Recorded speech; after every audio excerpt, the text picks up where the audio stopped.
And this morning, state officials are responding to the Parkland school mass shooting. Attorney General Pam Bondi told families that she will do all she can to help them during this tragedy.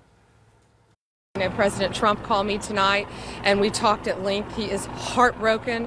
He is praying for all these families. All he wanted to ask me, how are the families? How are the families? How are the families?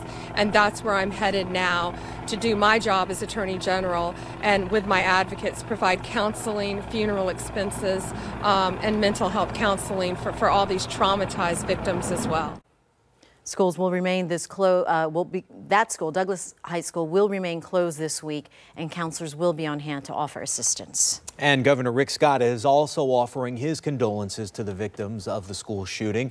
This just into the newsroom, actually. The governor is in Parkland, Florida this morning and will have a media briefing with the Broward County Sheriff at 10:30. I can't imagine what the families that are sitting there wondering if they've lost a family member. They don't know yet.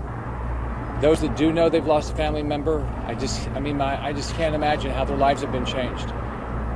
Like all of us, we'll be praying for each of those. Everybody in the hospital, I pray for their full recovery. That was the governor last night.